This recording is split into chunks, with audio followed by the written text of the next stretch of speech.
menarik hari ini. Perdana Menteri gesa pembangunan kemudahan rakyat Sabah dipercepat.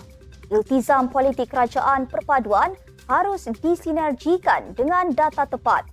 Ahmad Said dijangka lepaskan jawatan pengerusi Badan Perhubungan UMNO Terengganu. Syamgas nafi jadi dalang jatuhkan Agus Yusof. Fadlina Sidik harus berani ubah sistem beban murid dan guru.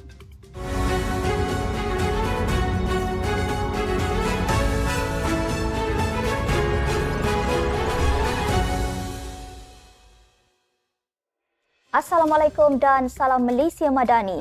Anda bersama saya Asma Ismail dalam Netstep News edisi tengah hari 7 Disember 2023. Sebelum itu jangan lupa untuk subscribe YouTube Netstep TV dan follow Facebook Netstep Malaysia.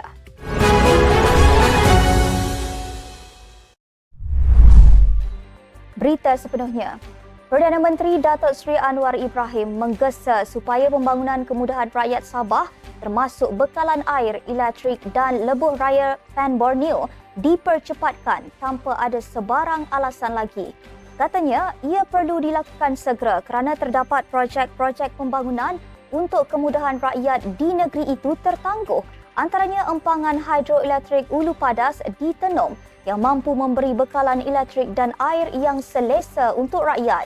Dalam masa sama, ia akan menyebabkan kesan kos meningkat selain kesan kepada harapan rakyat untuk memperoleh kemudahan terutama untuk mendapatkan kemudahan bekalan elektrik dan air. Beliau berkata demikian ketika merasmikan Majlis Pecah Tanah Empangan Hidroelektrik Ulu Padas hari ini. Turut hadir Ketua Menteri Datuk Seri Haji Jinor, Timbalan Ketua Menteri 1 Datuk Seri Dr. Jeffrey Kitingan, Menteri di Jabatan Perdana Menteri Hal Ehwal Sabah, Sarawak dan Tugas-Tugas Khas Datuk Armiza Muhammad Ali dan Pengerusi Sabah Energy Corporation Sdn Berhad SEC Datuk Anwar Ayub. Rakyat mengucapkan terima kasih kepada Kerajaan Perpaduan atas iltizam politik dalam membuat beberapa perubahan signifikan menangani masalah kos sara hidup yang membelenggu rakyat. Menerusi satu portal yang menyatakan sejak pelaksanaan kawalan harga terhadap ayam, kerajaan membelanjakan subsidi sebanyak 3.8 bilion ringgit keseluruhan sehingga Februari 2023. Jumlah perbelanjaan subsidi kepenggunaan pada 2022 adalah 66.3 bilion ringgit, merangkumi subsidi bahan bakar seperti RON 95, diesel dan LPG, skim subsidi minyak masak, subsidi bil elektrik dan harga ayam serta telur yang merupakan perbelanjaan terbesar. Pada tahun ini, subsidi dalam negara berjumlah 58.6 bilion ringgit seperti yang disemak semula dalam Belanjawan 2023. Walaupun subsidi untuk 2023 menyaksikan pengurangan 13.1% daripada 67.4 bilion yang diperuntukkan pada tahun 2022, tetapi ia masih jauh lebih tinggi daripada tahap pra-pandemik. Seharusnya kejayaan memberhentikan subsidi ayam dan pengurangan 3.8 bilion ringgit dari perbelanjaan subsidi mendorong Kerajaan Perpaduan untuk melihat semula polisi atau dasar lain yang tidak progresif dan merugikan negara serta tidak sampai ke golongan yang disasarkan. Walaupun demikian, iltizam politik yang dimiliki oleh Kerajaan Perpaduan harus disinergikan dengan data yang tepat, mekanisme yang kedap agar benar-benar sampai kepada golongan sasar, dapat mengatasi ketirisan dan tidak memangsakan rakyat yang turut membayar cukai. Ini serupa dengan rombakan kabinet yang akan diumumkan pada bulan Disember 2023. Ianya dibuat berhati-hati bertujuan untuk memantapkan lagi jentera kerajaan dan merehatkan menteri dan timbalan menteri yang kurang efektif. Begitulah juga kerajaan harus melihat semula polisi-polisi lapuk yang mana dilaksanakan sejak zaman kemerdekaan bagi melihat semula relevannya di masa ini. Susulan kekalahan Barisan Nasional BN pada pilihan raya kecil PRK Parlimen Kemaman 2 Disember lalu, Pengerusi Badan Perhubungan UMNO Terengganu, Datuk Seri Ahmad Said, bakal melepaskan jawatan yang disandang. Sumber dalaman UMNO berkata, jawatan tersebut akan diserahkan kepada Setiausaha UMNO Negeri Datuk Rozzi Mamat.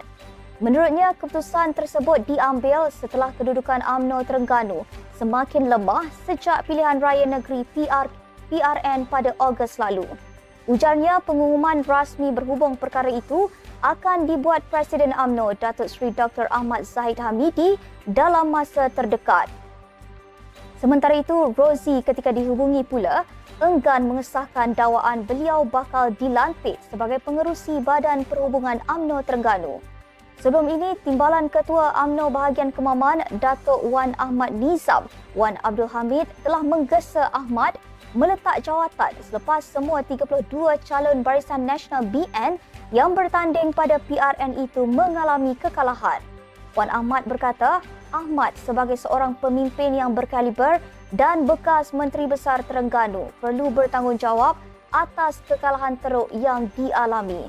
Pada pilihan raya umum ke-15 PRU15 tahun lalu, calon BN juga mengalami kekalahan di semua 8 kerusi parlimen yang dipertandingkan di Terengganu. Susulan video tular identiti Mr. H, bekas Timbalan Pengarah JCOM Muhammad Hishamuddin Ghazali tiba-tiba menjadi sasaran fitnah yang mendakwa beliau sebenarnya Mr. H yang dicari-cari. Ia muncul selepas seorang blogger, Raja Petra Kamarudin, memuat naik gambar Hishamuddin di X dengan mendakwa bahawa naib pemuda Amanah Nasional itu adalah Mr. H sebenar. Bagaimanapun, Hishamuddin atau lebih dikenali Syam Gas menafikan sekeras-kerasnya dirinya adalah Mr. H yang menjadi dalang video tular antara bekas Ketua Pengarah JCOM Datuk Dr. Muhammad Agus Yusof dan penolong pegawai jabatan sama Abdul Wahab Abdul Kadir Jilani.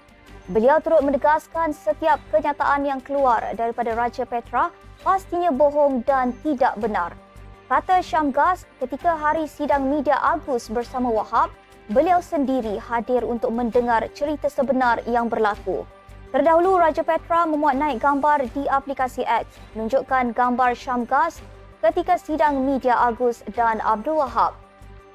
Pada 29 November lalu, Abdul Wahab dilapor telah mengesahkan identiti Mr. H dan juga seorang pegawai di JCOM kepada pihak polis. Menteri Pendidikan Fadlina Siddiq digesa supaya lebih berani dan fokus dalam memperbetulkan sistem pendidikan yang membebankan murid serta guru. Pandangan itu disuarakan penganalisis pendidikan Uthman Talib yang berkata, tidak banyak perubahan signifikan dilihat sejak ahli Parlimen Nibong Tebal terbabit memegang portfolio berkenaan. Beliau mengakui Fadlina mengambil alih Kementerian Pendidikan di saat sukar serta timbul pelbagai isu seperti silibus aras tinggi, keciciran pelajar pasca COVID-19 dan kekurangan guru.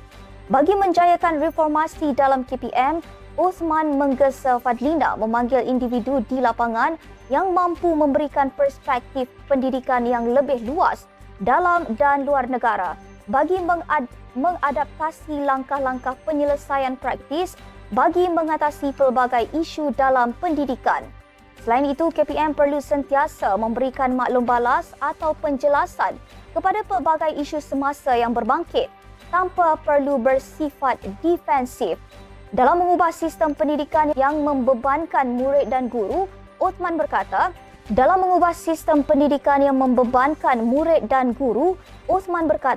Fadlina tidak perlu takut untuk menyusun semula, malah membuang apa-apa pendekatan yang kurang relevan dan kurang berkesan untuk dilaksanakan di seluruh negara. Sekian saja untuk edisi tengah hari ini.